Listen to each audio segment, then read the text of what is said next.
Hi, folks. Nick Tockert here with the Historical Fencing Guild. As always, the Historical Fencing Guild is brought to you by The Simple Sword, the Historical Fencing Guild's Manual of Defense, Volume 1. I'm working on Volume 2 right now. That is available through Amazon through my page, Nicholas Tockert. I'm sorry, that's not the right page. The right page is www.amazon.com/author/Nicholas Tockert, where you'll find things like The Simple Sword. You'll also find the Big Stumpy Rulebooks Game and World and the novels set in this setting for your off-topic fans of mechanized combat. We also have Melee, the game of tactics in the Middle Ages, that was set up as a training tool for line commanders during the glory days of the Republic. Now, folks, I got some stuff to talk about this week. And before I do, I want to thank my patrons, especially Cindy Cap, and I want...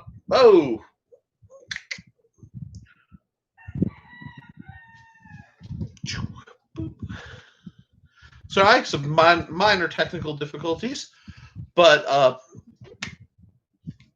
Cindy Cap and the immutable Steve Augusto, and my other supporters, including Steve Clausen, with whom the video I'm about to perform, would not be possible.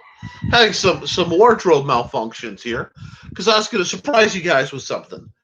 Now, folks, I've gotten a bit of a reputation as a neck knife guy. I don't know how that happened, but my good friend Steve Clausen sent me this a couple weeks ago. And this is a Cool Hand, neck knife. This is completely carbon fiber. The edge is, this isn't razor sharp by any definition, but it works surprisingly well for your basic cuts. It'll open boxes, and it has no metal to rust. I'm fascinated. But it also has a very unique property. People who know me know I love my little knives, and I do. I adore a nice, light, nimble knife. But this, folks, is exactly as small as I can go. I own a knife that is smaller than this, but it starts to become where even my tiny hobbit hands have trouble finding a positive grip. And I mentioned this to dear Steve. He, in his infinite wisdom, responded with, "Holy stuff, Nick! You want a knife?" So he sent me this. Now I'm double neck knifing here, and I'm a little tangled. This, friends, is the Feather by Cool Hand. Now this is a knife. Now, why am I excited? One, when I look at a knife, obviously this is the same kind of material. This is it's actually a bit sharper. It's slashed, not through. The tip is very sharp, but the edge needs work. I've been told that carbon fiber can be sharpened additionally with very high sandpaper. But hello! We are visited by the lovely Steph Marie, who will be doing some really neat musical things in the near works for my other channel, assuming the universe can work. And Steph, the illustrious John Miner, who hopefully will be hopping on, is trying to get to you about that Warhammer. There's a whole thing about that, so you're going to have to get in there. Now, getting back to this, which makes me happy because this is a lovely neck knife. And the neat thing is, I wore it all day, and I had it tucked, and it did not index. My boss was actually concerned that I wasn't wearing a knife, as me wearing a knife is part of sort of the security side of things. But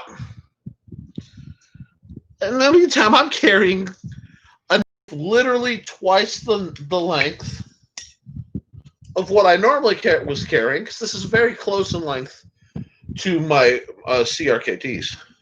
my minimalists, which are still my favorite knives of all time. But this little dude makes me happy because it's got a very solid grip. I like the blade design. If I were to dig out the knife I've been making for my son, you would see very much that this style of grip is something I'm fond of because it locks in. This is a very potent, very fixed style. Now that I have two of these knives, I'm more likely to test them a little more aggressively because they were gifts. But they're sitting at what I've seen the $30 price range, $25, which is a bit rich for my poor self, but I am eternally grateful. And I will be looking more into this company because the idea of water-resistant, very similar to the conceptually to the FX line that Cold Steel is putting out. Now, before you look into one of these knives, you have to be very, very cautious because in certain states there has to be an aspect of the knife that is detectable, by a metal detector for safety and security and second right Second Amendment infringement. I mean, what? No. Anyway, I do like this grip. It's very positive. I feel like I could actually use this in a defensive manner. So while we're talking, folks, I would love to hear what you have to say about non-standard, non-metallic knives as actual functioning edged weapons. What do you think about a place for them? Are they just a niche? I personally have been very much in the market for years for a non-metallic dive knife. I would love to see somebody make a completely rust-proof, non-metallic, effective and reliable dive knife. Dive knives, because they are so particular in their use. I'm trying to see if my Mako is around. It probably is, but I can't find it right now. Because they are so relied upon, they're held at a very high standard. So if something can make it as a dive knife, it can make it as your EDC any day of the week. So I'm excited about that. I do have some other things I want to discuss that are fairly relevant. I have been seeing something coming up more and more that's making me happy. A bit. Because, as you know, I'm a sword enthusiast of a very specific type. E.g., this is still the holy grail for me. I love this sword. I would love a practical version that I could take as, I don't want to say EDC, but, a machete grade version of one of these would be divine. I'd love to see a company like Cold Steel put it out at a between $50 and $100 range. It doesn't need to be fancy, but functional, meeting this design, which is rather fancy. As sort of one of my holy grails, as are the fencing versions of these, which I still may be throwing some money at Alchem. I have to acquire the money. I'm looking to get some new camera stuff for this channel, so we'll see. I got 2 viewers. Thank you for viewing. 1 like. So one of you is scared of that little thumbs up button at the top of the screen. Don't be scared of it. Don't live in fear of a like button.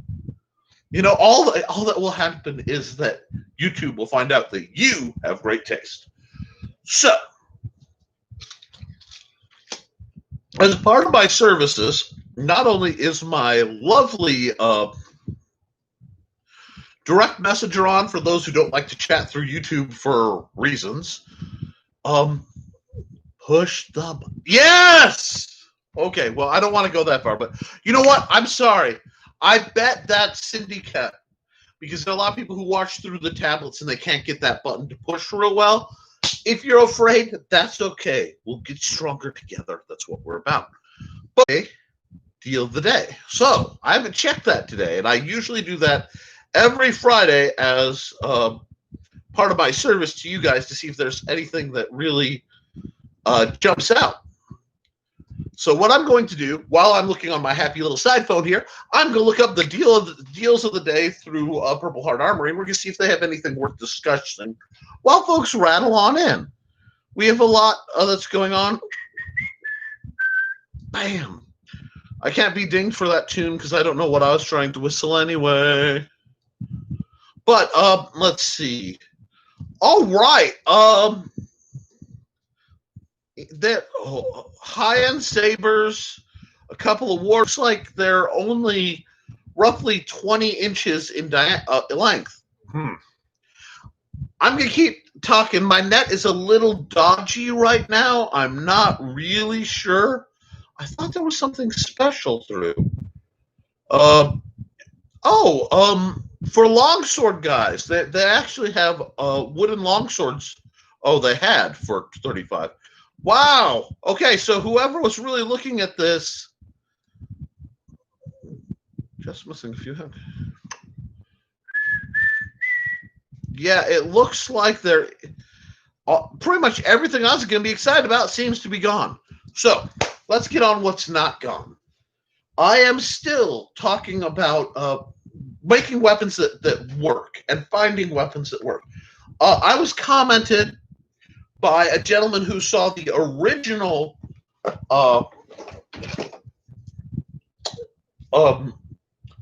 kitchen knife trainer. Hi, John. Glad to see you.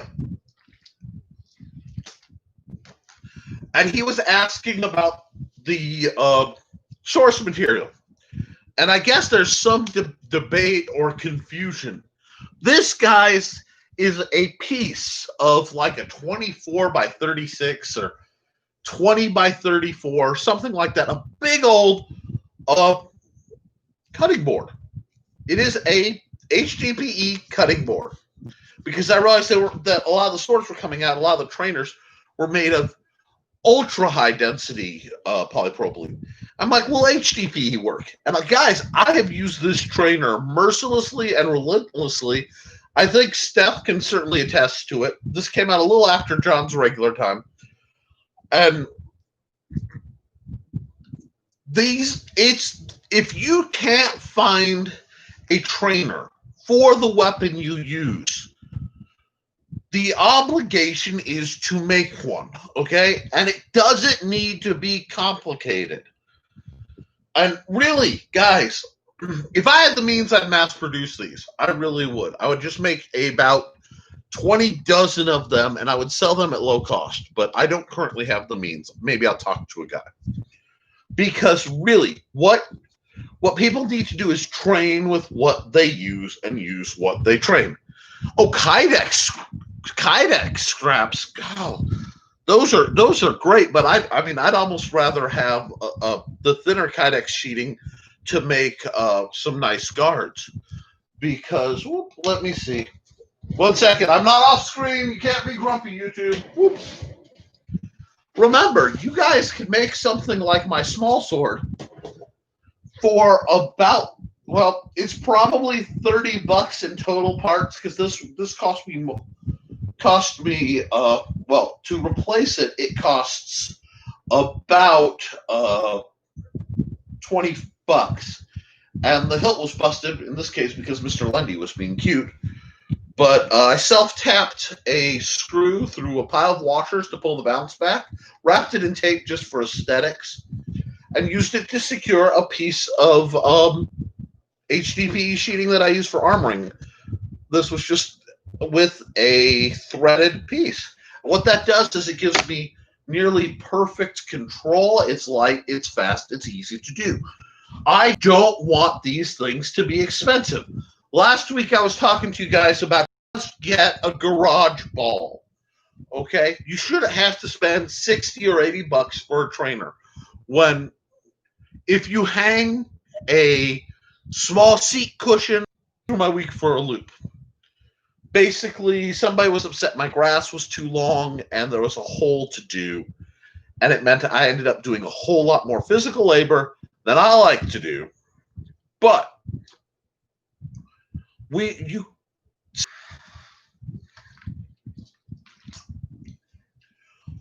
my net is really, really bad today. I'm not sure why it keeps getting scrambled. But what we do doesn't need to be expensive, and I know every week I harp on that because that's what I want is folks to be like, no, it doesn't. So I'm going to do stuff. Okay, like again, this is made out of the same thing. This was literally a scrap piece that was shaped. You want to cut out pieces, you try to put the pieces so they, the shapes overlap so you don't waste material. Well, this was the majority of a shape, and I just kind of reshaped it. And danged if it isn't one of my favorite. I don't usually reverse grip at all, but this is a fun little trainer. And it fits nicely when I don't drop it because I'm just having a day. They don't have to be great, but you can do this. And like I said, I hate that people make sword fighting expensive. This is an Ares fighting knife trainer. Steve, we get through this whole thing. You know me, especially if cutting boards miraculously appear. All sorts of stuff can happen. And I'm not saying there's anything wrong with throwing money at vendors. I don't want people to think I'm somehow anti-vendor. Because to this, dropping stuff, woo! To this day, the, what is it? Tactical Italian Side Sword Trainer, so I have to think of the name, by Purple Heart is one of my favorite trainers of all time, largely because I helped design it, and this is a model. Oh, I meant reverse grip. Reverse grip, okay. I'm a little dubious on reverse grip. And it makes sense. Reverse grip is really good when you are being concealed, okay? If I don't want people to know I have a knife, I can make reverse grip go and make the knife go away, especially this, Steve, I was talking about this earlier. This is a dream bow. Now, it has the holes, and I actually had I was lacing paracord, and then I took it off because that's not standard. I didn't want it to show up on the video the first time. But this is the feather by Cool Hand. And this is much better. And it's really rare for me to say a knife is a little on the small side. And this is getting mouse gun territory. You know what I mean? I can obviously make it go, and I kind of like it. It reminds me of some of my earlier knives. But because the material is so light, the feel has a thing. It's a pretty knife. Well, this is the little neck knife by Cool Hand, and I'll have to look up the brand in just a second to make sure. But this is a very nice exactly perfect lapel. I may have been debating with a bit of. Years ago, I was at the Dollar Tree in Michigan City, Indiana. I had my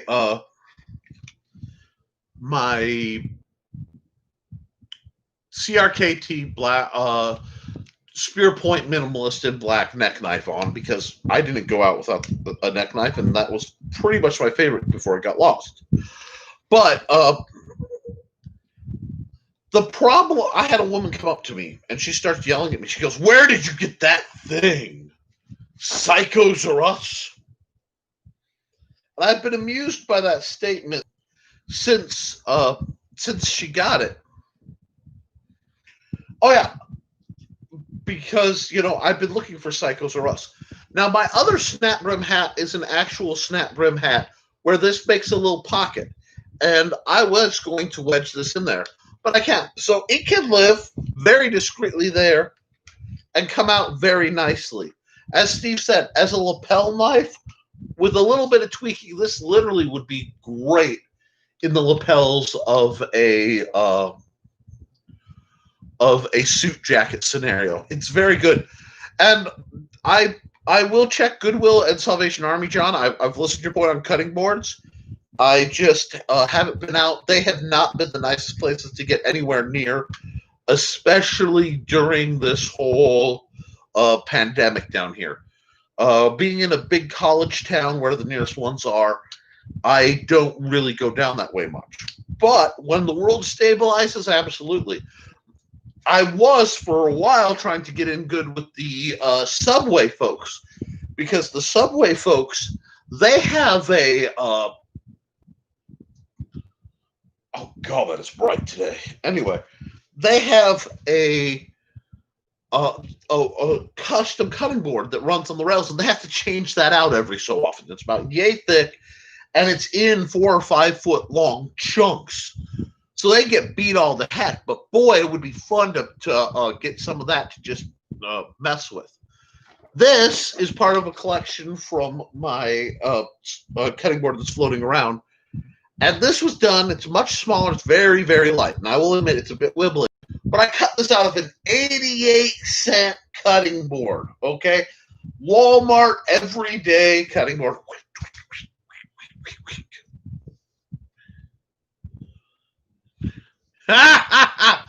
Kydex is this stuff, Steph. Kydex is the plastic used to make holsters, and it's used to make knife sheaths, retention sheaths. Kydex makes really nice armor in slightly thicker grade. Speaking of armor in the news, let me see if I can find the link again to talk about what might be the most beautiful. Let me see. Arm hand protection, gloves. There is an absolutely the Pro-Gauntlet Mark 1, and I'm actually going to come over here, and I'm going to kind of do picture-in-picture. This is from Purple Heart Armory. These folks, let me get a better picture of them up. Well, no. These are synthetic reinforced like Kydex fully fingered gauntlets, and they are from they're being put out through Purple Heart Armory. These are going to be game changers. These are absolute beasts, and they're going to completely change the game of fencing, because they are going to just be brutal. Now, right now, they're going out at $459, and that's gun money. You know what I mean? When sword gear gets up to gun money, the American in me has to kind of wrench. Yes, link. Okay, you want the link in that? Let's see now. I can whip that up for you. What I will do for friends and colleagues, I will share that. And here, I got a little bit of technical here, but if you go to woodenswords.com, and I'll put the link in, and then you just go into gloves and scroll down. Hemagear gloves. It's in there. I'll put the link at the end of the video. But woodenswords.com, Hemagear gloves. You're looking for the Pro-Gauntlet version 1. They're very hard to get a hold of because basically they are lusted for, and with good reason. I actually had a set of gauntlets. They were fingered gauntlets. They were made by a brilliant armorer by the name of Gruber. And he took them because there was something wrong with the thumbs, and I never got them back. And, they were, you guys don't know. But, so I will put the link, when I'm done with this video, I will put the link formally up on the Historical Fencing Guild public group so that you guys can review those. And I can't see them not being appropriate for everything we do. They better be at that price. I'd love like Hobbit greed precious to get my paws on those gaunts. They have other simpler ones, and I happen to know that for clamshells and stuff, John Miner, for example, he did some amazing steel, just brutal gauntlets. Some really neat aluminum ones. I used to actually borrow my wife's, but the gloves were a little small for me, so they didn't quite work, and there was a little bit much to them. But back to roller skating, yay!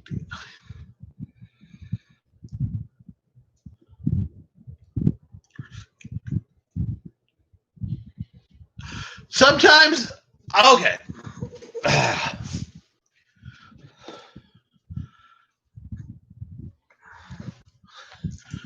Those, yeah, those, and John, those are great, and they absorb impact because they weigh a ton, but they're big enough to,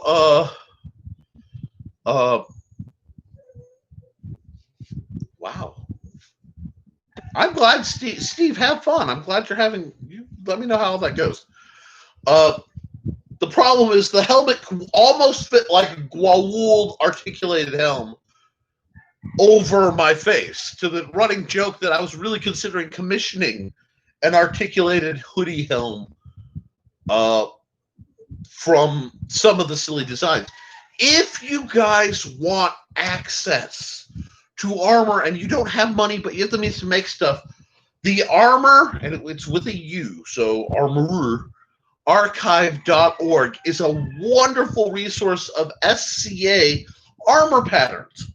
So what you could do is you could print those out, put them on a material, play with them, figure out what works for you, and then tinker your own designs. And yes, while I am talking and doing this channel, I have to basically almost obsessively play with trainers and bladed weapons, because I realized I actually long ago gave up, for the most part, collecting swords. It's the whole, if it doesn't do exactly what I want it to do, it's not something I'm chasing, and it's not a value thing. It's, I love swords, but I want to get my forge and make my own, and I have a few, like, you know, holy grails I personally am chasing, but you get past that, I want all the swords now, and I'm not quite that hoarder. But trainers, on the other hand, trainers make me crazy, because I love trainers, because I can use them, I can work with them.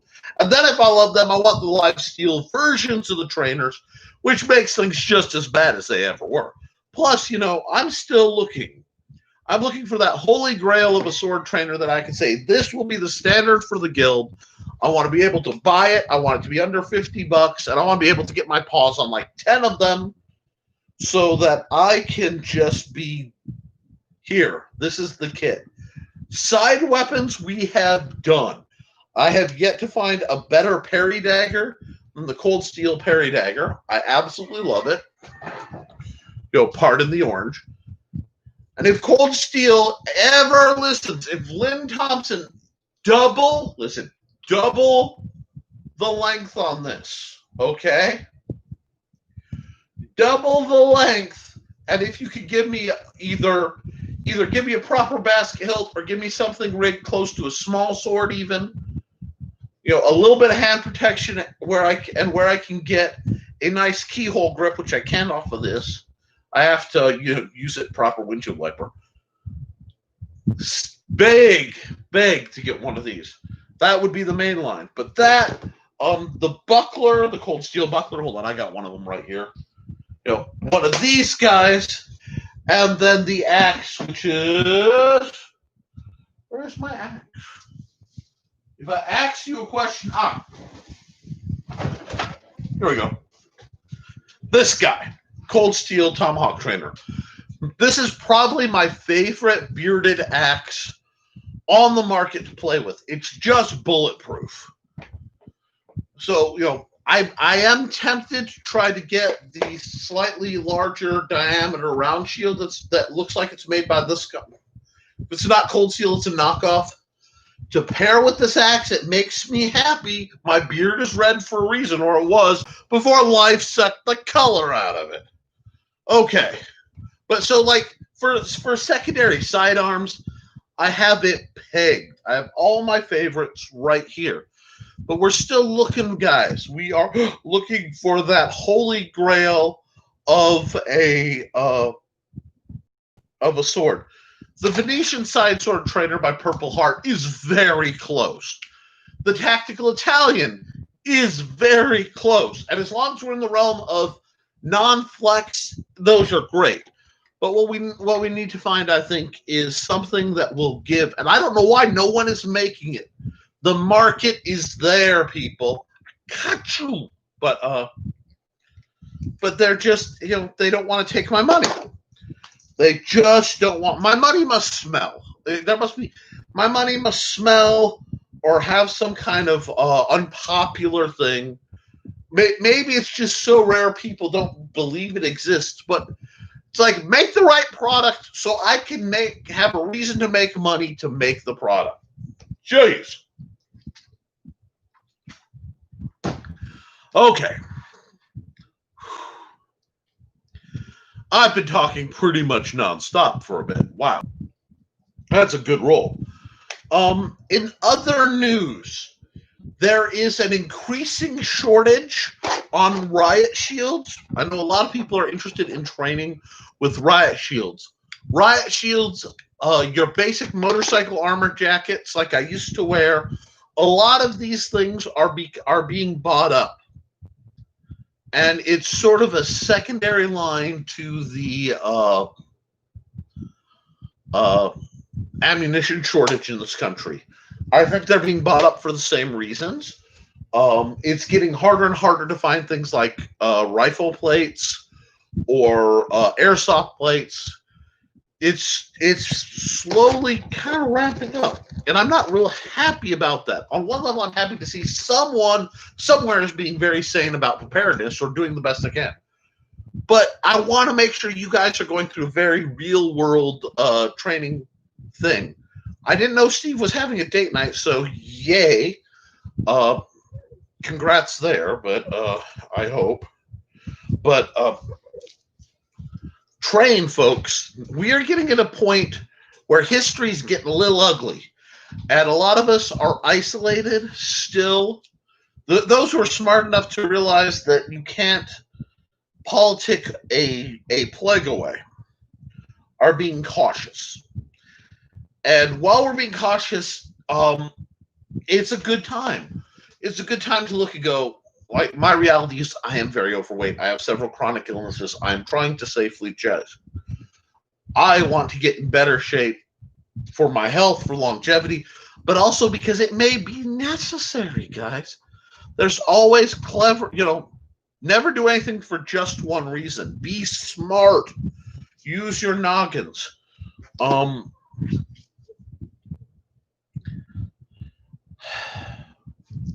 So I got some discussion, and I'm really looking forward to that.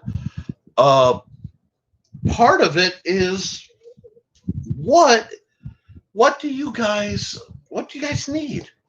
What can I discuss that's useful? I mean, I'm trying to keep, obviously practical things like these cool hands are very interesting. I don't think this would be my everyday carry knife because I really do prefer my my cricket. Although in case you missed it last week, I do have a rant. I have a rant about my cricket knife, and my cricket knife is out of the room. I'm not going to go get it right now. But apparently, the painted gears come off if you slice cheese with it.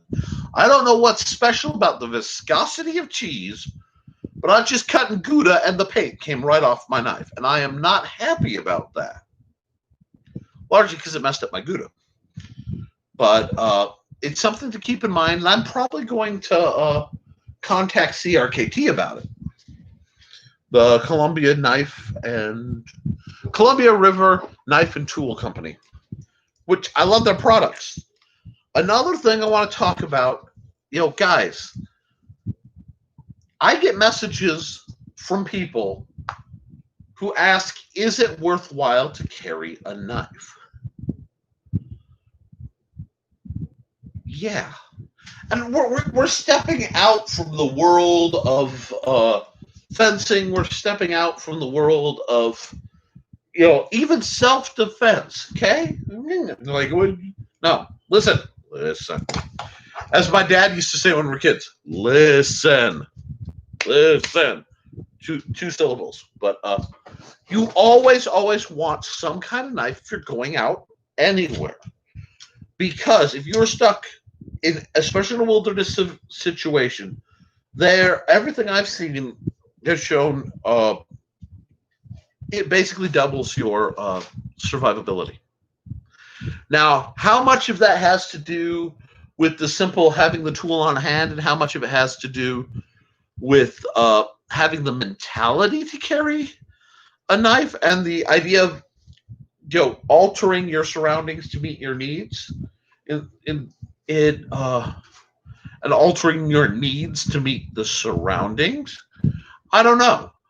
It's an interesting question to contemplate. But I will say this. I have rules, and I'm going to recommend these rules. Don't leave the house without something that makes fire, a knife of some sort, and a light of some sort. Your phone, you in civilized times and places, call help. There's nothing wrong if you need help. John says, I have carried a knife for 50 years now. I can't, guys. If you ask around, when I lost my neck knife, I went about 5 days without sleep because I didn't know where my main knife was.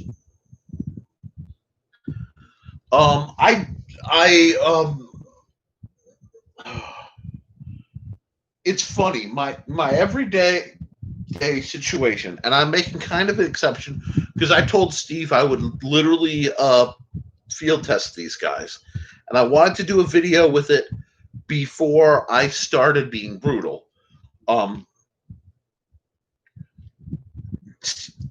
John saying I have 3 on its person at all times. I have to think about that. Because I was going to say, well, I don't know. I only usually carry 1. Well, I get up in the morning. My glasses and neck knife come on at the same time. That's before socks, before shoes, before anything. Knife and glasses. I got to see what's coming, and I got to be able to do something about it. But I'm like, day to day, I'm like, well, yeah, I only carry 1. No, I don't only carry 1. Because I have a little pocket knife on my keychain, and my keychain's always with me when I go out the door. I usually go out with this little dude. This little dude is responsible for a mild tan line on my hand because it has compass. I was forgetting a compass, and I usually go out with 2 of these, but I have to replace 1. This has a little knife.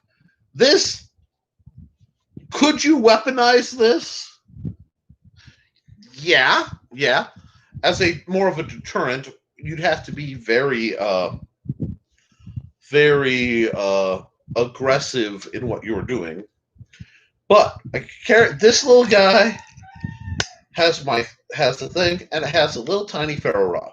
So this usually lives on my wrist. I have that, and that's if I'm not going out to the woods. As soon as I'm going out to the woods, and you're gonna laugh at me, John. I know John's gonna laugh at me.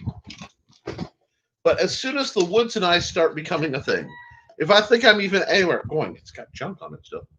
This little hatchet, which weighs next to nothing. I literally have knives heavier than this. My K-bar is heavier than this. This little dude it was a gift from James Robertson. We're not going to talk about the fighting applications because obviously the fighting applications are there. It's a little hatchet. There's no harm. Now, yeah, it's a baby act. This is probably, I have a trainer that I have to cut out. I have to cut out the trainer for this because I carry this all the time when I go out, so I'm going to train. It has left enough that I can lanyard it.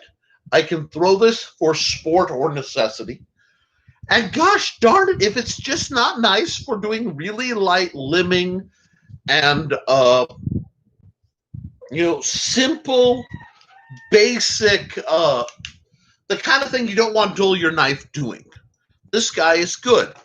So this is what I carry if I'm not expecting to camp. If I'm expecting fighting and if I'm expecting to camp, I carry an actual full-size hatchet. It's a lot heavier, but I like it. It works. A hatchet. I would love to invest in what's called a boy's axe. It's a little about 30-inch, 28, 30-inch, 2.25 pound head. It's a light hiking hatchet. Actually, axe. It's not a hatchet. It's just a short axe. I'm a short fellow. We get along well. There are a couple other marks. Knife. Now, okay, John's talking about an ulu.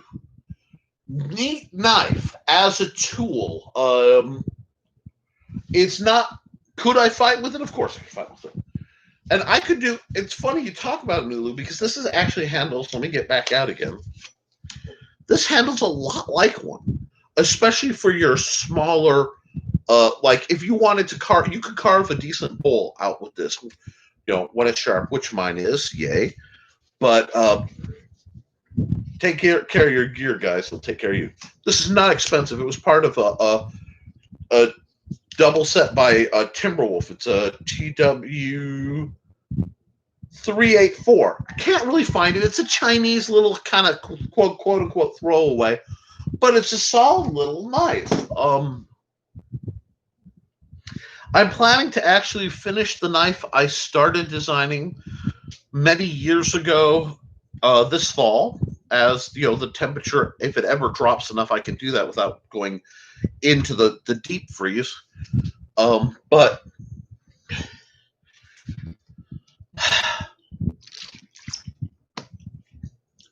sorry, I'm operating on 2 hours of sleep, and I'm feeling it a bit. But the trick is you want gear that you're going to carry that works. Now, like I said, I am not a gun guy. I can operate guns moderately. I don't consider myself an aficionado. I don't consider myself a gun nut. I can make them go. I'm not unfond of them, but I'm also not obsessed with them. They are really useful tools. But there's a lot of mentality and discussion that you hear when people talk about everyday carry in guns that crosses over into knives. Now, knives, I never thought of myself as a knife guy, largely because I couldn't afford the kind of knives that I felt knife guys carried. And a lot of times I didn't like them. But then I look at the knives I did tend to carry, and I realize I was a bit of a knife guy, and I always kind of have been. But it's like you appreciate a wrench, it's a tool. And there are better wrenches out there. A better wrench won't necessarily make you better, but it'll make it easier to be good.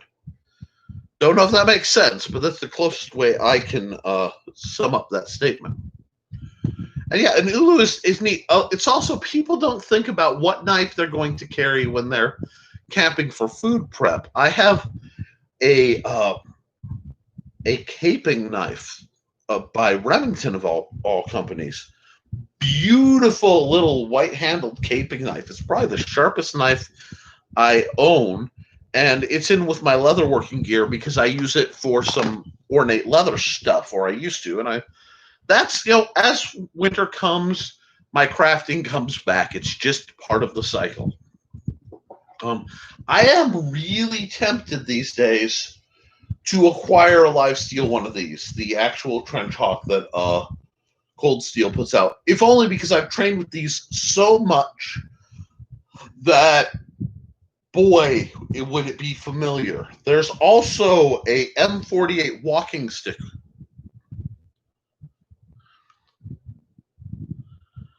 What happened, said the officer. I replied, my knife went off as I was cleaning it, was never said.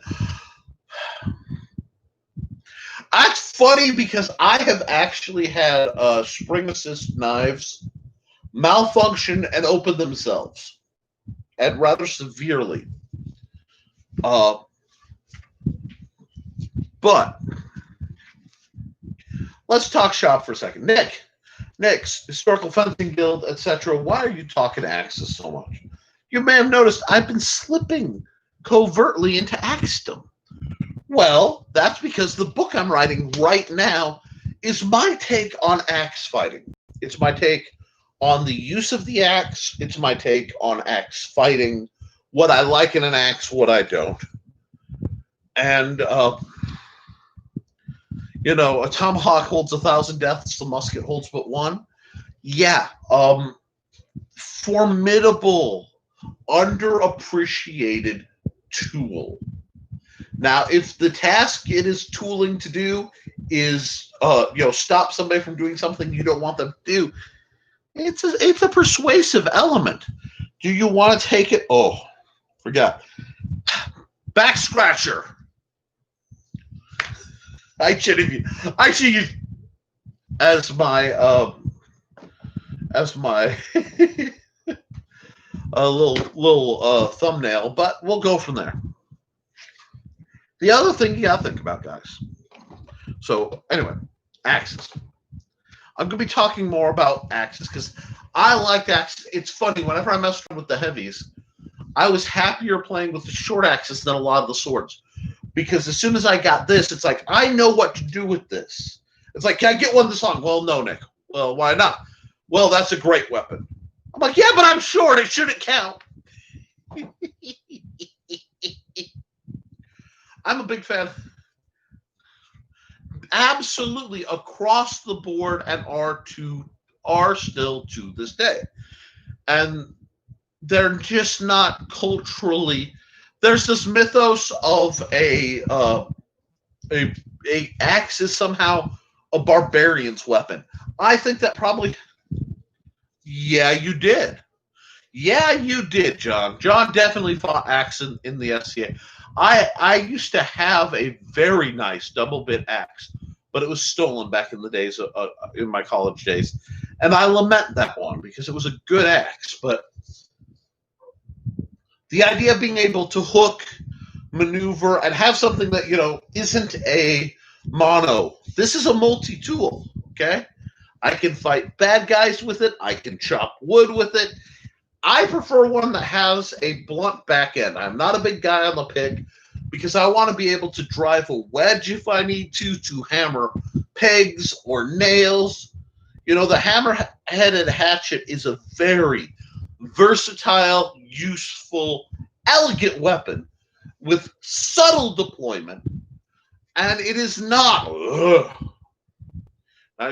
just like John with a greatsword, it is not as slow. Just whiff. Now, I've played Scream of Guys, and I've fought Scream of Guys using this and fighting it like this. And my greatest effect was when I stopped and I went here and I went, you know what? I'm fighting this like it's an axe, not like a happy hatchet. I was trying your style. This is my style. Wham! I can make this work because my first bought at $1 an hour. Splitting wood with a splitting maul.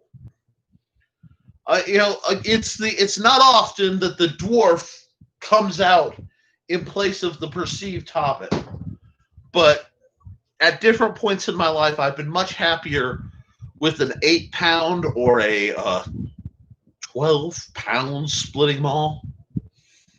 Yeah, that is a solution looking for problems. I tell you what.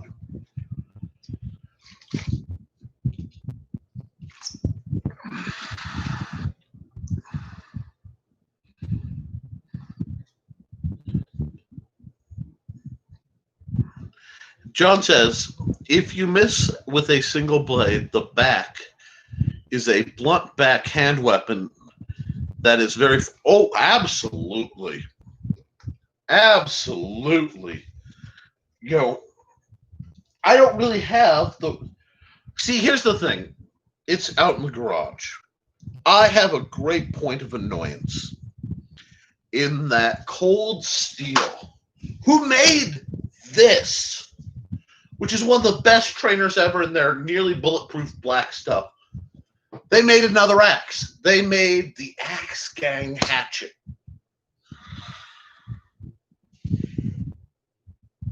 I was excited for that. And I wasn't excited as a sword master or a weapons master, as someone who is showing others. It was one of the rare times I was excited for me. Because I'm like, I can make that go. And I unwrapped that thing. And I felt it. And I'm going to tell you, the balance was, ooh, like the hilt, still a little short. But good, I can work with this. This feels right. These are great as what they are. They are a war axe. They move like a war axe. They handle like a war axe. They're lighter. The balance is a little different. The persuasion, it's different. I gotta hold that thing, guys. I nearly wept. And then I sparred with Joey, just 2 or 3 passes, blocked with the shield, and they used a softer plastic.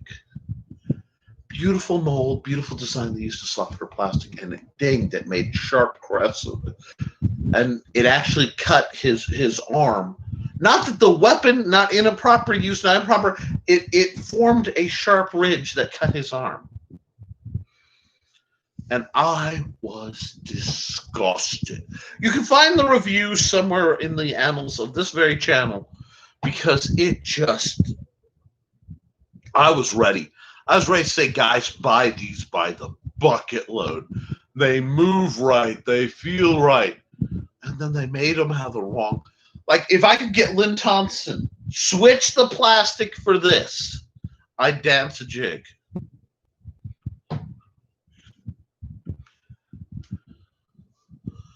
In the woods, always have a walking stick. Jason gifted me with an ironwood stall. I'm sorry, I have my glasses off. At 6 foot and 1 3/4 diameter. There was a bump last night, and I went outside. I did not grab a sword. I did not grab a firearm. I did not grab any number of things. I grabbed my marshalling staff. The White Boots Stick of Authority. It's about 5 foot long. It's made of oak. It's about 1.25 inches diameter, I think. And I love that thing. John knows what I'm talking about. If you have a good walking stick, bring it. Bringing a good walking stick will literally save your life. It makes travel easier. I am not a big fan of look, it's a walking stick that collapses because it's points of failure. The closer I get to bushcraftiness, the more simple I am prone to go.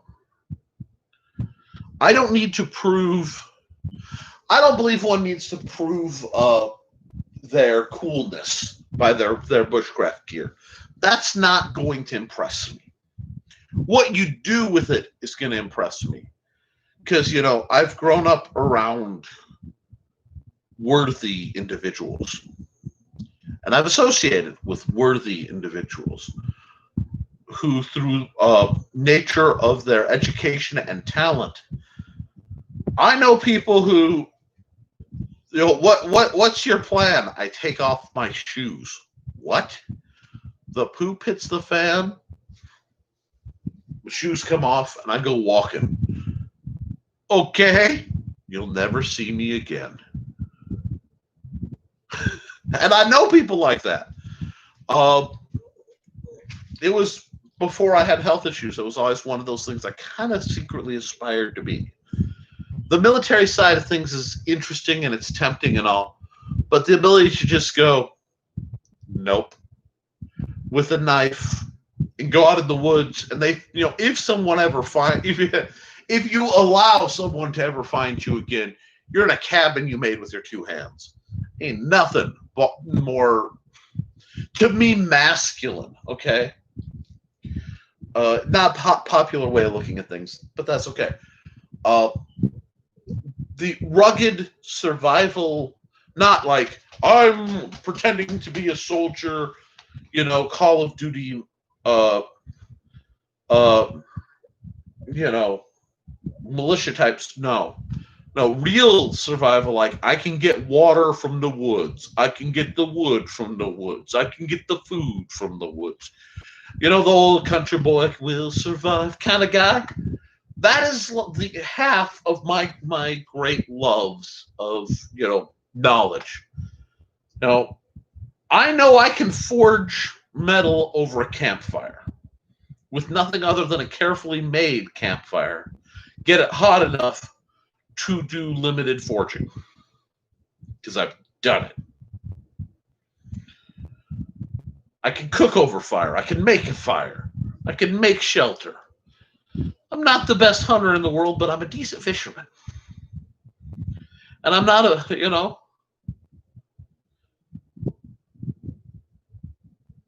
John Miner, how did you disappear in the middle of a Walmart? You're over 6 foot and you're John. Okay, here's the problem, because John Miner is really, if we're going to bring up his size today, folks, he's Harry and the Hendersons, all right? No. I've met John. I've met his mother. I am not 100% sure his dad wasn't Bigfoot. And yeah, John, hey, you know what though? To my credit, I spotted you in the woods when your own son couldn't. On the dark night with the big old eye out there.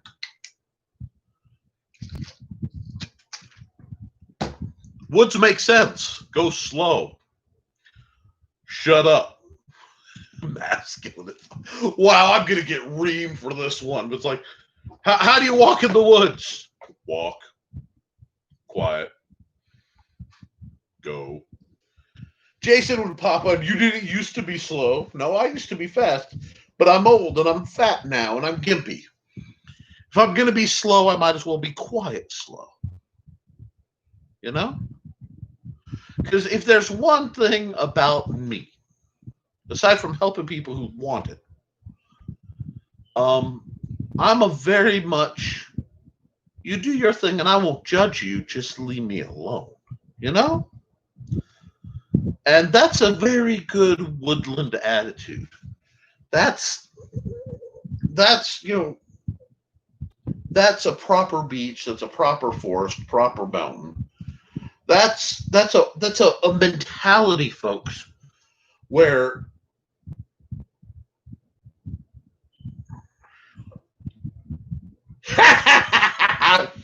Tommy! Shut up, you're waking the dead. Nearly literally. But it's almost October, so yeah, all that's going to come out. Bumped into a ghost hunter today. He started dropping stories. It's like, you're not bothered. Nope. I'm trying to put together a crew. Retired. Oh. You need advice. I'll give you advice, but I don't look for trouble. Okay. Doesn't mean I haven't found it. There's this weird cycle I find where good choices come from wisdom. Wisdom comes from experience. Experience comes from bad choices. Fortunately, most of my bad choices, come to think of it, a lot. I learned a lot with Tommy. I don't know if he learned from me, but boy, did I learn a lot dealing with the kind of issues I ran into with my buddy Tommy. I hope he's doing well. Steve, if you watch this in the review, because I know you're taking the date night thing, let me know how your son is doing. His son has opened up a metalworking shop in Wisconsin. And there was some talk about him making sword parts. I'd like to see how that goes. John, of course, if he can ever get away from that crummy job of his that pays really well but treats him like dirt, he could open up his own shop. Mr. Bad, yeah, but the boy has a lot of heart. You got to give him that. push come to shove, as bad as his choices were and as weird as he got, he has good heart.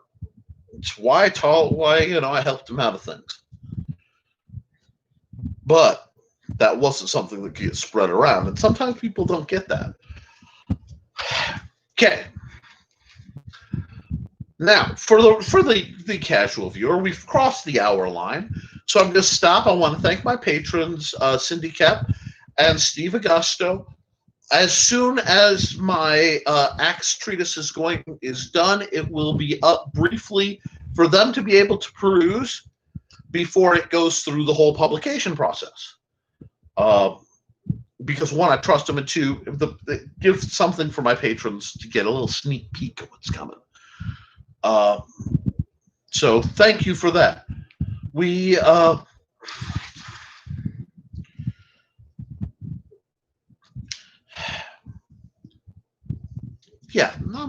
but good guy. When the world gets safe enough that we can find a way to hold practices, and I can rearrange some things, because right now it's kind of mechanically impossible, we'll hold practices again and we'll get something going. It's just a matter of, we got to get through this, and I want to make sure everybody's safe. And I absolutely patently refuse to risk anybody. So I'm going to make sure I don't have any questions on the sideline before I go over an old question that I had. Let me see. Oh, those Pro-Gauntlet Mark 1s are gorgeous, though. No questions. I got a question earlier on one of my early PVC videos. They were talking about, okay, if you're training, what should you get? What are your favorite training tools, especially for low budget guys? Because let's be honest, that's who I cater to. If you have big bucks, you go down and I will help you. I will gladly tell you good ways to spend your money to get great off-the-shelf kind of gear. And if you have a lot of money, I can recommend certain grades of Craftsman, because there's a next level to a lot of this stuff, But then you have, me, who's bargain basement. So they asked me, what, you're going to get into this. What are things you should buy outside of the basics? I tried to think of a low-cost item that was crucial, and of course my hand's going to drop it, to what I've done over the years. And one thing that sprang to my mind is this.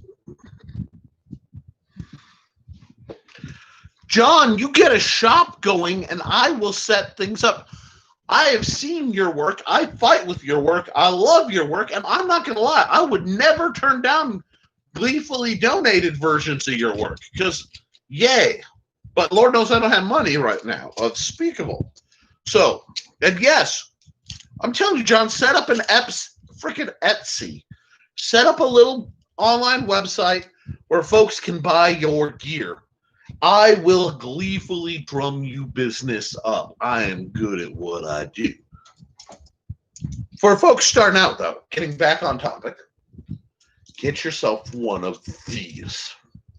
Now, Nick, some of you are like, what is that little piece of, looks like an alien or something from Aliens vs. Predator, or low rent. It came from the Black Lagoon. This little dude is a pipe cutter for PVC, and it is for PVC from 1/8 to, it says 1 inch and 1/8. I usually use it for 1/2 inch and 3/4 inch PVC. And this little dude, you mark where you want to make your cut on a chunk of PVC, which I have none to tinker with right now. You just wrench this guy down. It bites in. You twist it around. It cuts it. No muss, no fuss, no noise. You get one of these, then you're going to end up getting two, because you're going to forget it. and then you're going to realize you need to leave it in your truck. But yeah, I got mine for like 3-something many years ago at Menards. Why? Because when you're just starting out, you don't know what blade lengths you want. I will tell you, as always, when you are starting out, the best is no longer overall, no longer. You don't want your blade, if it's a rapier, longer than this. You don't want to go from the center, your center point, to your 2 extended fingers. That is your rapier blade. Mine, if I relax my shoulder at all, is roughly 34 inches. E.g., the beautiful cut-hilt rapier I have laying over there is that length. If you are looking for a concussive sword, you don't want the overall length longer than this measurement, because this means without a funky hilt. So if it's not hanging on a frog, if it's tight on your hip, you can still comfortably draw it. Okay? And being able to comfortably draw it in tight quarters is something you always need to look for in your first single-handed sword. You can go longer, but you're going to be training, so you want something that's not going to hit the ceilings. You're going to want something that you can actually drill with. And even cheaper than using good old dowel rods with feet, which are one of my all-time favorite things, is going down and getting a 10-foot chunk of half-inch PVC and 2 end caps. They're usually between 20 and 50 cents a piece. At least 2 so that you have a stick to work with. Why? Because from a 10-foot chunk, you can cut that dude down to all manner of lengths and just practice, and you can play, and you can make multiple weapons. You get a bag of end caps, and even before you start trying to make cross guards or anything pretty, you have a very simple way to build various sticks that are sturdy enough that you can use. And if you want to weight them, you just put some. Well, and of course, yours, John, is a 47-inch blade. Now he's a rapierist, and 43 for percussive. Now, yeah, that concussive hit you're gonna want shorter. And like you said, he started with a 35. Part of it is he started with the 35 so that I could vaguely participate in the bout, because to train somebody, I have to be able to reach them. So sometimes they start out at a mild disadvantage so that I can build them the skills, and then they can find the disadvantage they want. 35 was the standard rapier size, 35 or 36, depending which company. How I got a 34, the world never knows, but... And that's what you do. You get your first and you establish. Learn one weapon length at a time. I see these people there, I'm going to play with this sword. No, pick one. And that's why I have a very rigid initial standard. Because I can give you lots of ways, especially with this relative length, to acquire a trainer. Because I want to get something in your hands. Because if you want to learn, you have to drill. It's body math. I hate to say it. The more shots, yeah.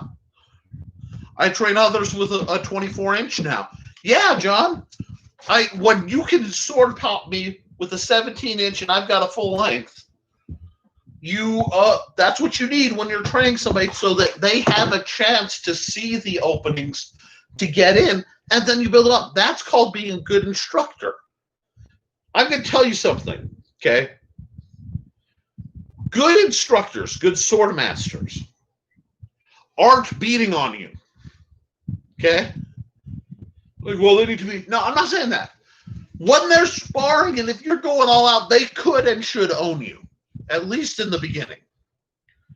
But when you're training, they need to show... They have to make mistakes so you can see what a mistake looks like. The ego has to come out of it for a sword master. And you have to go down... I hate to say it, but you have to be able to ratchet your skill down to a level on par with them, build on the basics, right? And then as they go up, level up, hopefully, and there may come a point where physicality and you're either at max of skill or it's a simple measure of John's fighting with weapons nearly as tall as I am. The only ways I could counter something like that are through extreme aggression and different things. And that's not a skill set instructive kind of thing.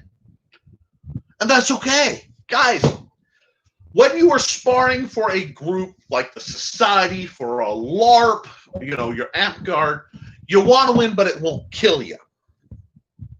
But remember how you die. Because you don't want to do that if you're ever live steel. Okay? Don't bring a knife to a gunfight. Don't. Just don't. Mr. That's a name I have not heard in a long time. John has a lot of names I have not heard in a long time, or I have forgotten. But, guys, please be sure to kick in, okay? Like, if you're watching this, say hi so I know you're here. If you have questions, I'll chat with John all for the next 45 minutes or so, because that's awesome. But what I want to do is have this where somebody can come in and learn something. The other thing with a stick like this, the nice thing about this length is if I want to do staff drills, yeah, I can, after years, I can use a 5-foot staff, which for me is about eyebrow height. Shut up, I'm short. And I can do enough to keep me going. Pop, pop, pop. Never bring just a knife to a gunfight, although it worked for me. I should not have done that. That was a perfect example of you and Tommy getting me in a position to do something stupid, but that's okay too. My reflexes were fast then, and I'm better now. But what I like about this, okay, why I say stick. Like, Nick, you're a fencer. If you look at the weapons I enjoy. Let's be honest, this is my favorite sword. My favorite live steel, if it were that long, possibly might be my favorite. My favorite fencing's only that long. It's not bad. This is a very advanced, refined weapon. The blade length. Remember, I said concussive overall. Remember, this is based on a Spanish cavalry broadsword. Okay, this is a straight cavalry broadsword saber. This is comfy for me. And yes, it is short. It is ridiculously short on somebody like John. This is an elaborate guard. This is an elaborate hilt. This is all elaborate. This is an old belt I use as a sheath because they didn't have a holster. I love this. But when I train people, I don't train with an elaborate thing that I love. Eventually they get something like this, which is fairly elaborate, but a very simple. You think I can't teach them windshield wiper with the same stick? Because everybody needs to do their drills. So you need the tool to do your drills. You need to be able to do it anywhere. And it's funny, I walk with a cane. Do you think I drill with my cane, folks? Is it lighter than I should? And I do believe drilling with a heavier weapon and then fighting with a lighter weapon is evolved, but that's not what I can do right now. You bet. Drill the motions you want, and then you want to be able to constantly do this. I am sitting in a chair in front of my computer. I got a ceiling fan above me, and I have room because I've learned my ranges, so I can practice staff work, sword work, splitting maul actions with a very simple trainer that's just about the right length. It's a little long, but I'll give myself that extra after all these years. Simple, cheap, usable, no excuses. You don't want, there are people, you need a Screamer 26, yeah. Scream is beautiful, folks. I would, if when things stabilize and the world gets back, I would love for John to be able to play Screamo with Jim Robertson. Look through the videos; he's actually quite good. I am not a Screamo guy. I would love, I would like to say I would love to be, but some of the motions, it's a foreign body language. And it runs a little counter to years and years of the styles I've done. I can sort of make it go. I can sort of make anything go. But I'm more likely to use body motions I'm more comfortable with. And after Dennis, I kind of... Yeah. Well, okay. Now, John, remember, again... Okay, guys, this is a good point. John's mentioned 1.5 dowel rod. He's talking 1.25 inches. Our hand size is so different that this, I believe, is either 3/4 or 7/8. I've been doing it for so long, I forgot. I'll have to check again. But that's what fits comfortably. See how the fingers just touch. I don't want over grip because then I bind up. I don't want to be gripping. Let me get something. I don't want a weapon like this where I'm gripping it and it's so big I'm holding on to a soup can. See, look at this. I can still grip my thumb. You never want to be farther than the keyhole has to close. Put it that way. Whatever you're using, the keyhole, thumb and index finger. You have more range to your middle finger, but I want the thumb and index finger. If you can get this, it's okay. You can be a little longer, but you don't want to be nice. I have a straight old-fashioned wooden billy club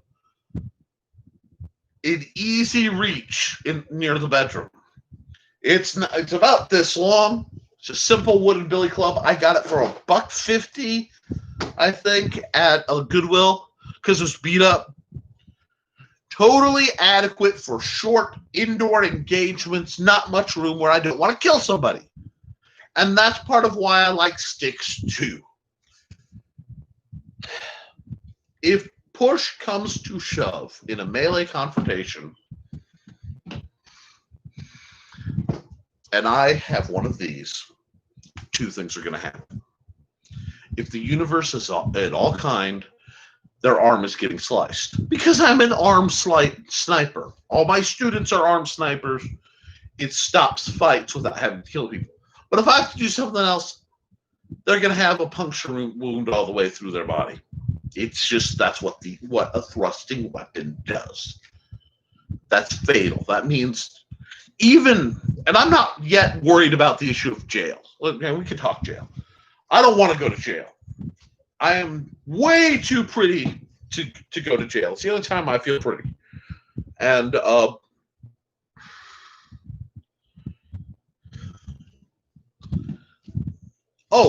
absolutely. I'm talking, this is the maximum. Okay?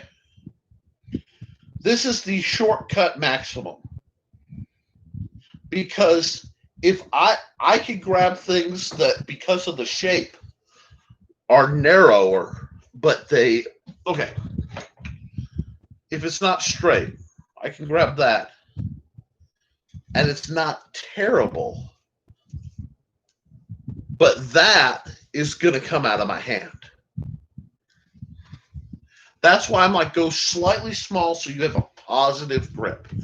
Fit your grip to your weapon. And remember, most of my students and most of the people who come to me tend to be female, and they tend to be on the smaller side. Now, biological females are often just smaller handed. That's not a judgment, it's just a thing.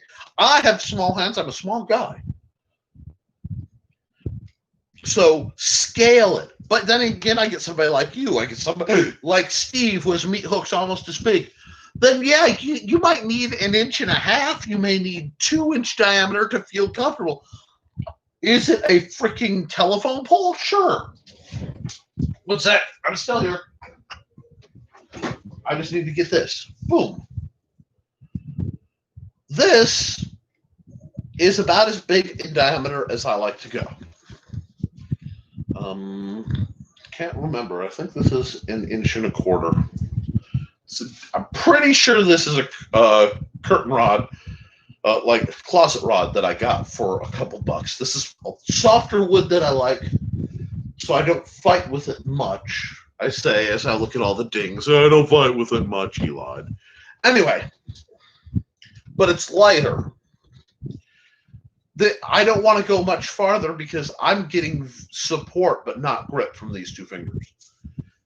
So, that's not enough for me to feel safe. I actually don't like this for that because it means my right hand is pretty well useless. And it's gotten worse with the nerve damage where I can't trust these two fingers. Just can't trust it. That's a lot. A lot of folks have been, Nick, you've been really scaling down your grips to be very precise, very light about weaponry, and very, I found my dive knife. Very precise. Now, this is my dive knife. Look, see how positive that grip is? This is a positive grip. I can stab with this all day, go nowhere. It fits brutally. The soft plastic hits. This locks in. This is not, it's got a gut hook, which I guess is nice. Bit of saw, some fishing elements, and like a flathead screwdriver pry element, which is not common, but dang if I don't like this knife and what it cost me. It's my Winoka. Sorry, my Winoka. It's a nice knife back from my skin diving days. And when I'm better and the world's better, I'm gonna get back into it. That's sort of a promise to me. But that's the knife I have for that. Very dedicated, very practical weapon. You need to match the weapon with the job. What gets me is the guys who come out. The long sword is the only sword that matters. God. Long swords are great on an open battlefield. They're great in a relatively open battlefield. They're not that good in close quarters. In tangled areas, you have to have the weapon for the job. That's why you either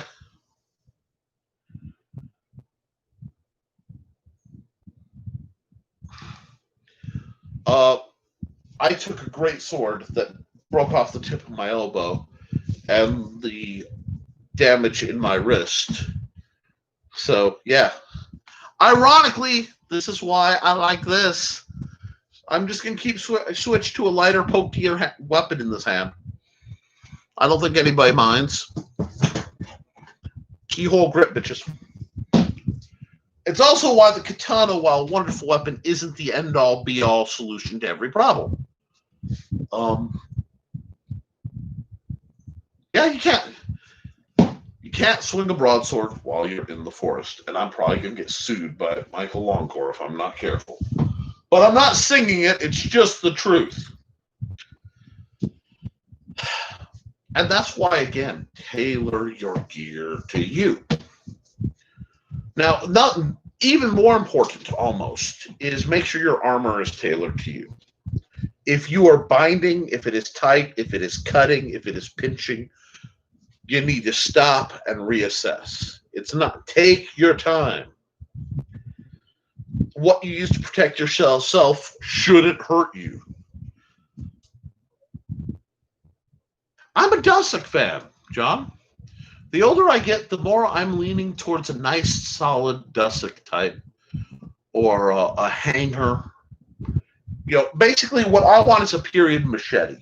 So what I see in that, John referenced mason axe in the woods in close quarters.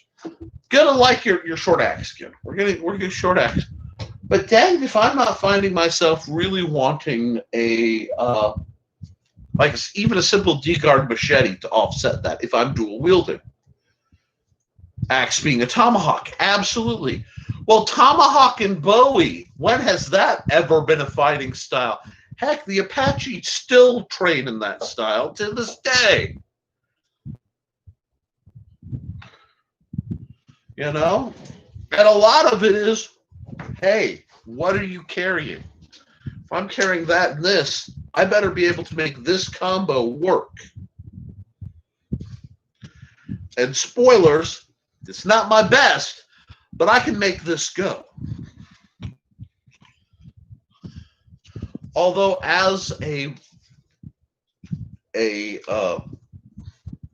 preference, I do like an open hand when I'm fighting. If I'm fighting and it's not an SCA kind of thing, I like having the opportunity to do dastardly things and manipulate things other than a pokey bit with this, with, you know, one of these little tiny meat hook kind of things, you know. I want to be able to grab dirt and throw it and grab things. Camp knife and French hawk. Exactly. Well, that's almost exactly what I was talking about. I have a beautiful little tomahawk sitting downstairs. It was and a tomahawk, a throwing hawk, a French hawk, things like that, where you can carve a new handle while you are out and about from a local limb, is just the cat's meow. It's just versatile and brilliant. Oh, sorry. Woke up today, it felt like somebody was trying, well, I actually went to bed last night, it felt like somebody was trying to scoop my eyeball out with a spoon, and I don't think the Minbari want to play dice with it, but you never know. And see, that's where it brings around. If I'm going to carry a stick every day, because I'm gimpy, and I do, and I'm not being disrespectful to anyone when I say I am gimpy. I want to clarify that. I'm not being derogatory to anyone else. What I am doing is taking back a term that was used to try to insult me and making it my own. So I want to make sure that that's clear to everybody. I've devoted my life to helping people with disabilities, but it's just like I say, you know, I'm fat, fat furry little man. I am furry. I am overweight. If I say it and admit it, it can't be used as an insult against me.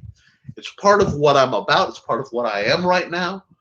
And it's about taking that kind of control. But if I'm carrying one of these every day because I walk around, and, you know, some days I can't walk so well, I need to be able to understand how it moves, how it flows, how it's going to be. The new ones of mine are Viking throwing bearded axes. Nice, John. Did you buy them or make them? Because I would love to see you hand forge an axe.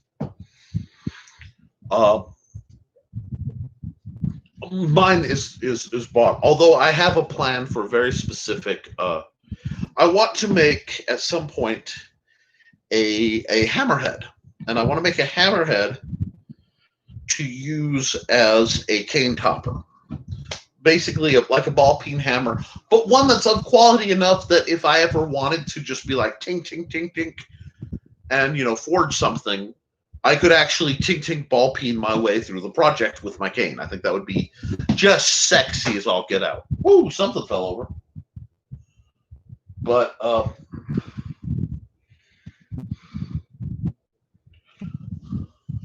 Feast of the Hunter's Moon. Yeah, it's really terrible that got canceled. I got my parry dagger. I got a main gouge at Feast of the Hunter's Moon.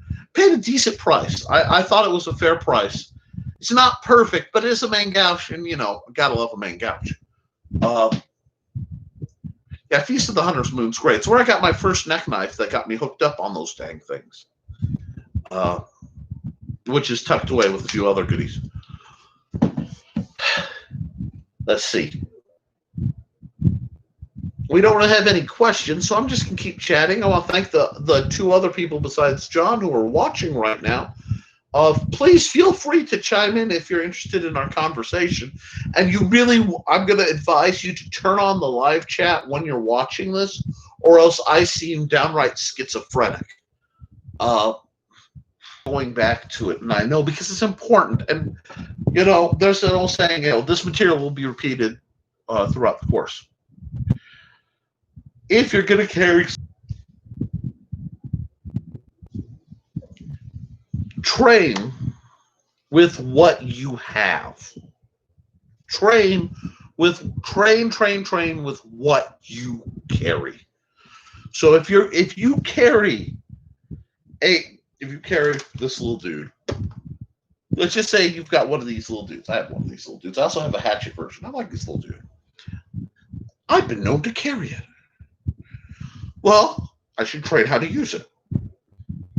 Okay, a little short hammer. Not quite a good punch. You kind of got an angle punch, but pop. Okay, I can make that go. Oh, it opens up. Don't grab your nose. No. Don't think you'd want to grab your nose. And yeah, it's got knivs, but they don't lock.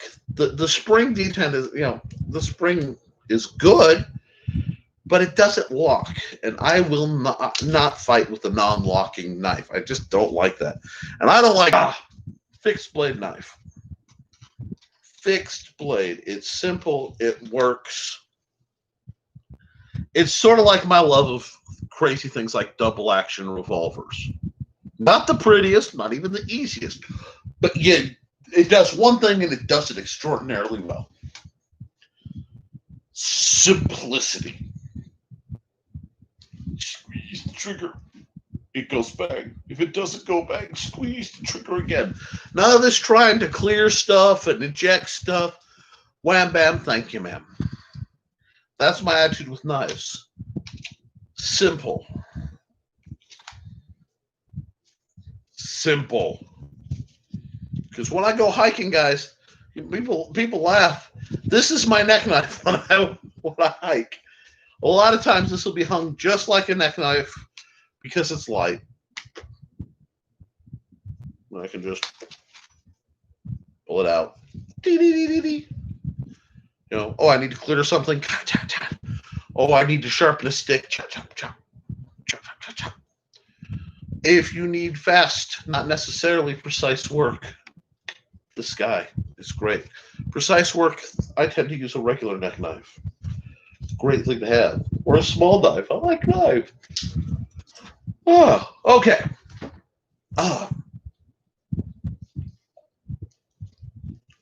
The temperature's dropped off where I am, and it's dropped off probably where you are, unless you're out west where the world's going mad anyway.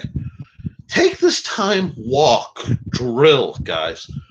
Even if we're not fighting, you should be practicing your footwork. You should be practicing range drills. I do have a backlog of videos I need to do. I've just had work-related problems, and I will do them. Oh, yeah, simple. Air Force Survival Fixed Blade. Yeah, John. Air Force Survival Fixed Blade, 5-inch blade. By Ontario, which would be the one I was carrying at a certain spillway on a certain very odd day. Don't be afraid to put good money for a knife, but don't think throwing money makes a knife good. Do your research. I will say, if you are going to do a lot of rugged camping stuff, steel with a high carbon content so you can get a ferrocerium rod rocking. Not a bad idea.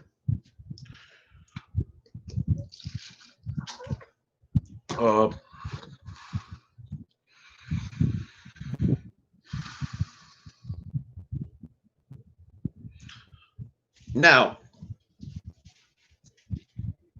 it's interesting because people tell me the adapt concept, and it really isn't.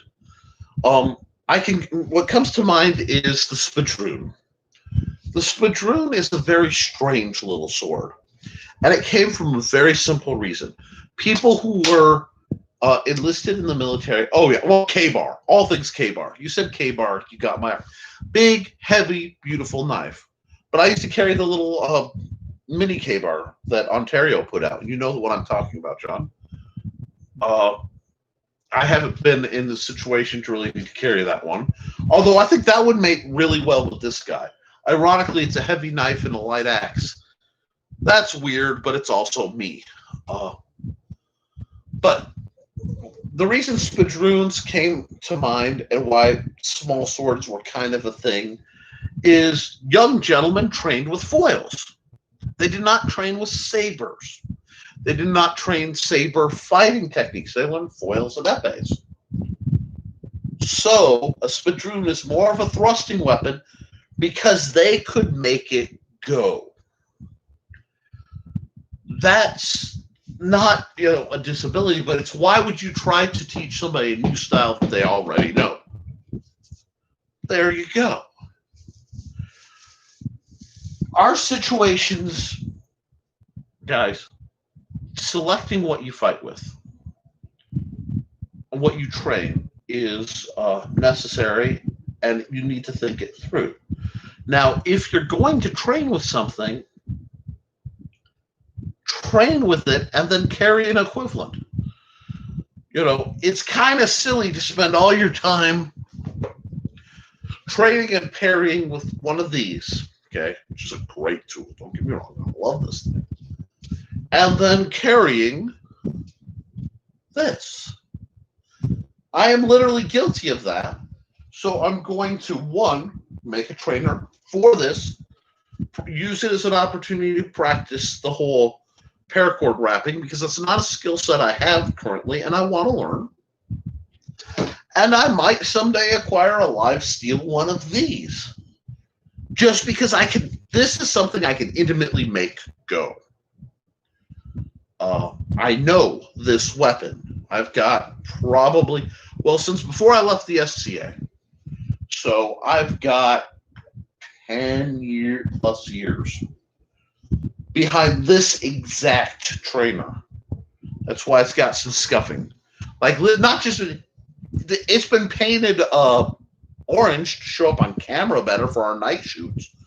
But this exact trainer, and as a safety measure, that way if, we have been stopped by the police inquiring why we're sword fighting in the front yard at different points.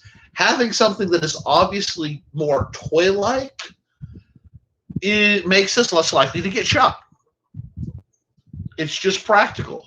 And that's what we want. We want a practical approach, even to something as fantastic as historic Western martial arts, which that's pretty much where I live. I do play with it in the Eastern realm, but I don't teach Eastern styles per se. The simple sword has elements, and I will talk about that at times. And certainly, I have been affected by certain Eastern styles in my own development.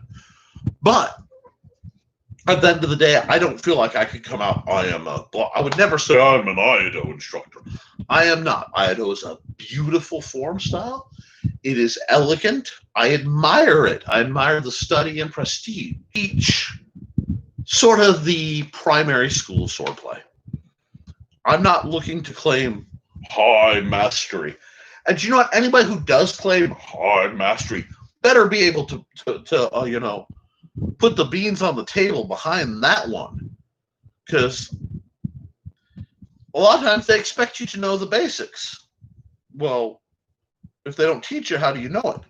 Yeah, see, we get this catch-22. But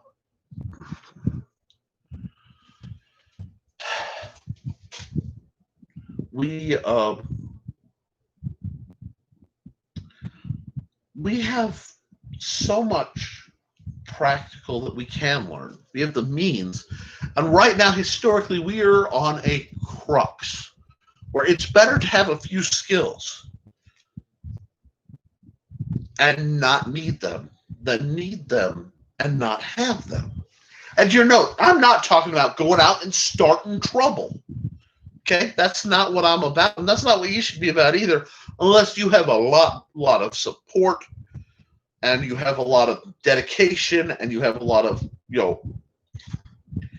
the whole an army crawls on his stomach stuff. I just want, when we talk self-defense side of things, to harden target. I can't turn somebody into Rambo, and most people can't. Most people can't be a Rambo. The whole lone man, one man, engine of destruction. Yeah, too vulnerable. Yeah. Subtle. Be smart. Harden yourself so that don't harden your heart. Keep your heart soft. Love each other. But have the capacity to do things that you know that make you stronger. You don't have to be the strongest. This isn't about championships or titles. This isn't about beating your chest in front of king and country. Oh, I am the greatest. Talk, talk, talk. That's not what this is about. This is about that you have one opponent, guys. At the end of the day, there is one opponent that truly matters. And that opponent is the version of you that is sitting on the couch eating Cheetos.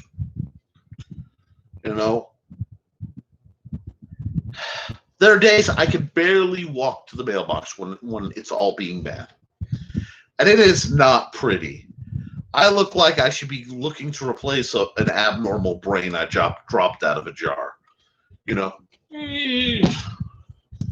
I walk to the mailbox because the me that does it couldn't do that. And you guys, most of you are better than I am. You're healthier, you're more together, wealthier. You can be great. But you got to put in the hours, you got to put in the effort, and you got to be smart about it. See, the problem that youth, the young want to go out and start, and they want to test themselves. And ironically, more times than I'd care to admit, I've been weighed, measured, and found lacking. But I try. And then after that, when they get away, when everybody walks away, and they're like, I get back up. That's all I ask of you guys. Get back up. Do something. Because only one person can be the best. Only one has the drive, the perfect to be the best. And I respect that person. But that's not what I'm about. I want everyone else to be just a little better. Not Cheetos. French onion dip and cheese chips. Now, I'm not going to lie. I would tear up some French onion dip and cheese nips right now. That sounds good, but that would be a bad idea. Oh, God, I have met so many, John. And, it's funny because people should be able to beat me. When they beat me, I'm glad. Because if somebody's 20 years younger than me and a foot taller, they should be able to beat me. But if I can make it hard enough that they can respect me enough to listen, I can make them better. That's all I want to do. Because it isn't a fight to the death. If it was a fight to the death, I would, if I can't flee, I am going to cheat.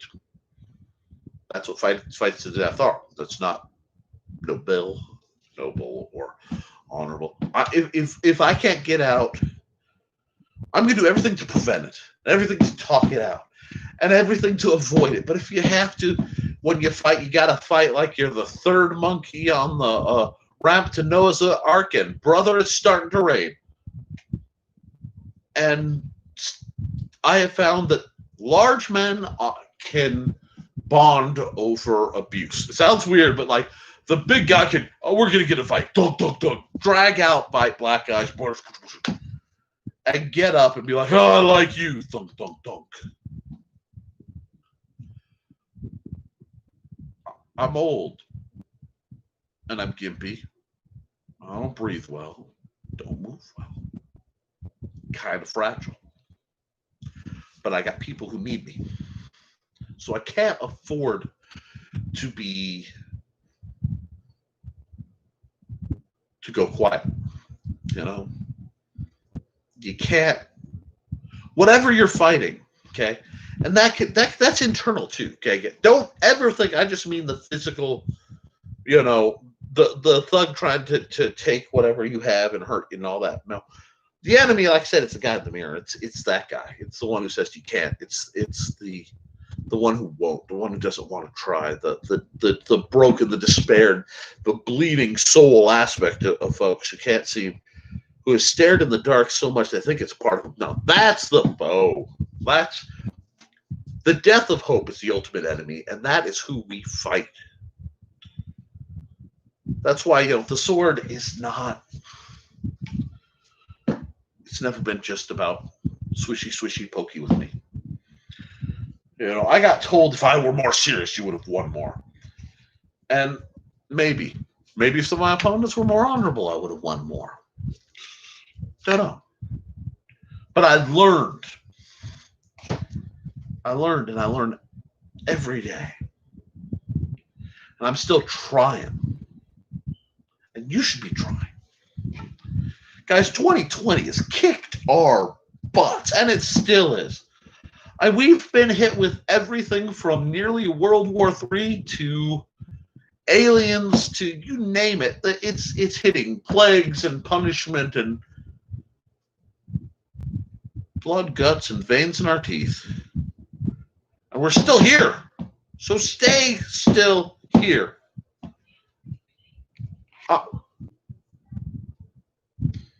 Sorry, I've got an idiot message coming up. One, and that's what it's about. Build yourself. If you're confident in the field, okay, if you're confident on the list field, you're confident in the hallway. You're confident in the boardroom. You're confident in the meeting room. You're confident at the counter, so that when when you're doing your Joe job, hi, my name is Joe, and some person who life has apparently took a wee in their Cheerios is yelling at you and the spittle flying, you could just be like, nah, and disregard them and go through your day. It takes something. And if you're doing it, and if you've done it, you've got that something. And it's important, guys. Learn from old men. There are old men who know things. There are old women who know things. There are old men who know things. The gray in the beard, folks, comes at a price. And if you're old and you don't think you know things, one, it's not too late. Start learning. Two, look at what you know and what you've done.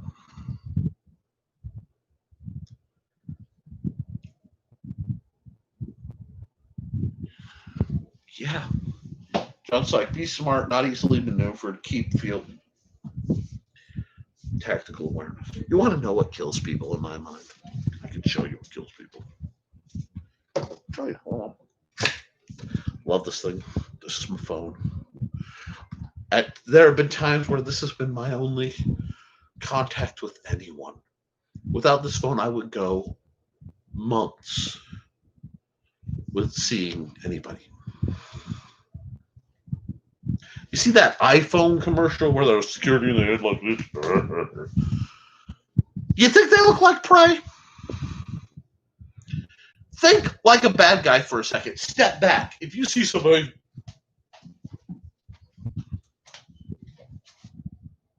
you think they're paying attention? You think you could get right up on them? If you're of a dexterous mindset, pick their pocket.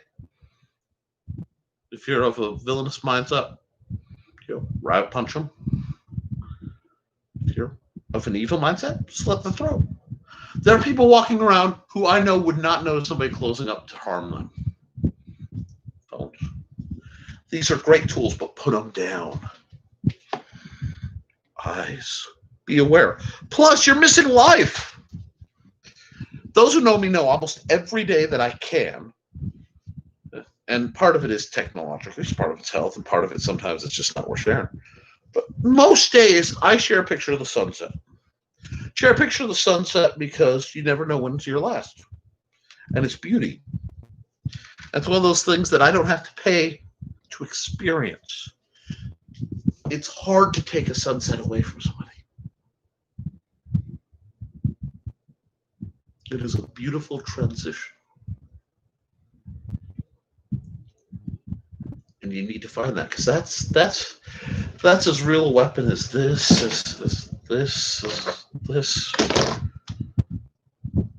We are at a time And I'm being philosophical, and I don't really care.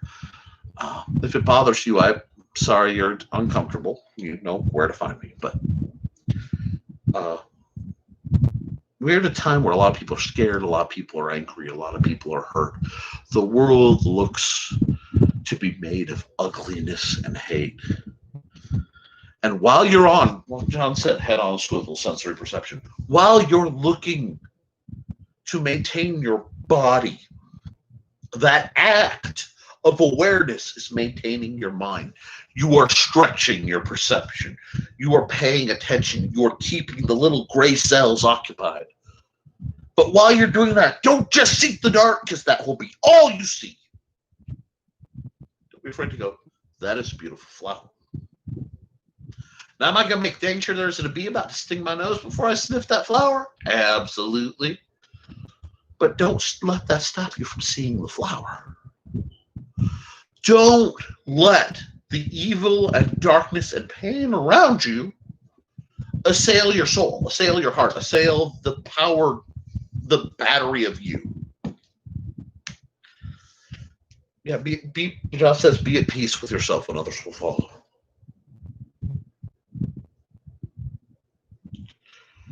I will find that the world detests that. There's a truth to that. If you are calm, the world will try to agitate you. If you are at peace, the world will try to stir the waters of your mind, unease your spirit, because you're easier once you're an object in motion stays in motion, right, guys? I mean, this is basic physics. Well, if you want to motivate somebody, if you want to manipulate somebody, you need their mind going. Because they're burning energy. They got to keep track of doing this game, this buzz. And then you're not paying attention to where you are, so you can get shuffled right around. Paying attention lets you identify the threats. It lets you identify the bonuses. You see the darkness. You see the light. You can choose what they mean to you.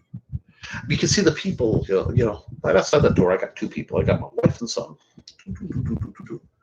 Right outside the door. And they're waiting for the next 5 minutes or so to pass. A little longer for me to come out and pal around for a little bit before folks go to bed. It would be easy to look at the news. It would be easy to look at what I see people behaving. The anger, the hate that's welling up all over the place. The fear. And not see that I have a wife who loves me, I have a son who loves me. You got to see that. That's part of tactical awareness. Tactical awareness isn't just preserving your body, it's preserving your mind, it's preserving your heart. Your soul, whatever you believe. I'm not a preacher. I'm not gifted that way. But it is important, and I think it needs to be talked about more. Because I get scared. And it gets to me sometimes. And I admit my failings rather easily because I have to. I mean, I have to have a sense of humor. I have this as the face. But bad joke. But my point. You got to be good to each other. You got to be good to yourself. You got to see the good where it is.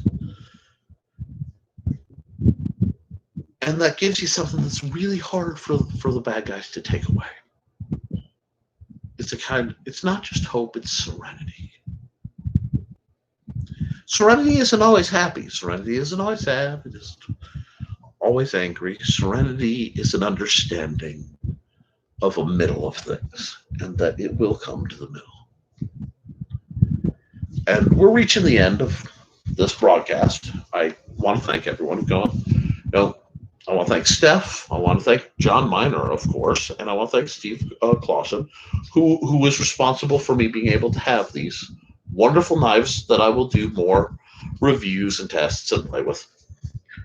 I want to thank Cindy Kep, Steve Augusto, my current patrons. If you want to support what I'm doing, I have a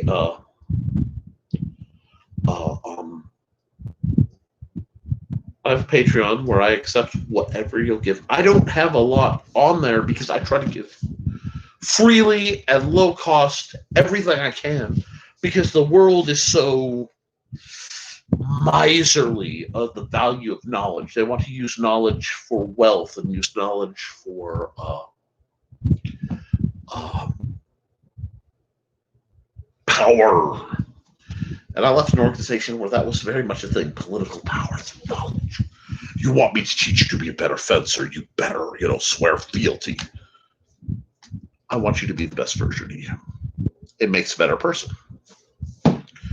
Now, I can't do it. I do it on a shoestring. You know what I mean? You're talking to the guy who makes his trainers at 88-cent cutting boards and prowls Goodwills for armoring bits. And I'm not ashamed of that. I'm proud of that. But if you want to help, it's also appreciated. There's no shame in accepting and seeking help. So that's what I'm doing. If you like what I talk about, if you want to learn my method of fencing and, my approach, please look up The Simple Sword. It's available through Amazon in ebook and as a hard copy. I keep it both as cheap as they will let me keep it. So it's like $4.99 as an ebook, and I will say $24.99 as a paperback. That's because I used color in some of my diagrams, and once you've used color, they charge you like you've used color all over the place. So it is what it is. But I'll be back next week, and if the world stabilizes, I might be able to do some videos. I know I'm way behind on my standard videos. It's just part of the cost of dealing with the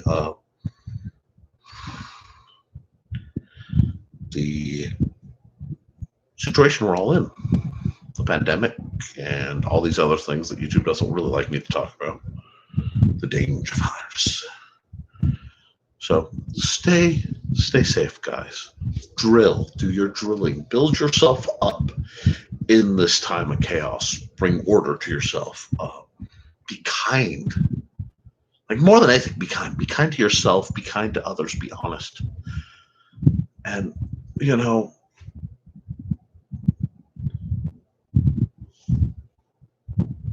love the people you have, because you might not have them tomorrow.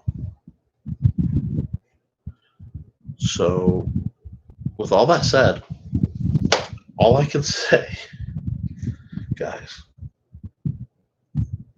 is thank you. Thank you for spending the last 2 hours with me. Thank you for coming up every weekend. As always, support your local sword master.